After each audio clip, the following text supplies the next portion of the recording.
दोस्तों, आपने इतिहास में बहुत सारी रानी महारानियों के बारे में सुना होगा।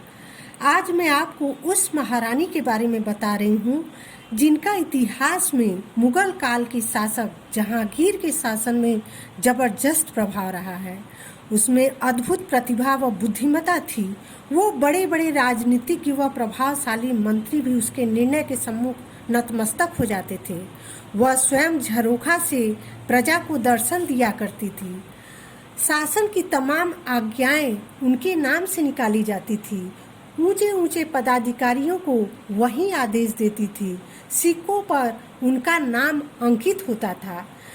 आइए आपको बताते हैं नूरजहां के बचपन के बारे में। नूरजहां के बचपन का नाम मेहरुन्निसा था। उनके पिता मिर्जा गयास बेग तेहरान के निवासी थे और बहुत ही निर्धन थे। वह नौकरी की खोज में भारत आए थे। जिस समय वो भारत आए उनकी पत्नी गर्भवती थी। 1578 में कंदहार पहुंचने पर उनकी पत्नी ने जिस पुत्री को जन्म दिया वही मेहरुन्निसा थी, जो आगे चलकर नूरजहां के नाम से जानी गई।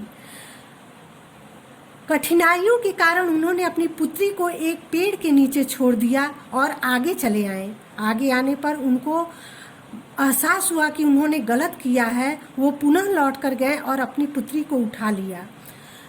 एक व्यापारी की सहायता से अकबर के दरबार में उनको नौकरी मिल गई और अपनी योग्यता से वो शाही प्रबंधक बन गए। नूरजहां अत्यधिक सुंदर थी। उनकी सुंदरता ही के कारण जहांगीर उन पर मोहित हो गए, क्योंकि वो अकबर के दरबार में आया करती थी और जहां पर जहांगीर यानी सलीम ने उनको देखा था वह उनसे विवाह करना चाहते थे। लेकिन अकबर इस विवाह को करने के लिए राजी नहीं थे और उन्होंने जहांगीर के रास्ते से मेहरुन्निसा को हटाने के लिए 17 वर्ष की आयु में उनका विवाह एक ईरानी व्यक्ति शेर अफगन से कर दिया गया, जिसका नाम अली कुली खां भी था। उसको जो है बंगाल में जागीर दे दी गई और शेर अफगान अपनी पत्नी मेहरुन्निसा के साथ बंगाल चला गया। लेकिन जब जहांगीर शासक हुए उसी समय शेर अफगान ने बंगाल में विद्रोह कर दिया और इस विद्रोह में वो मारा गया।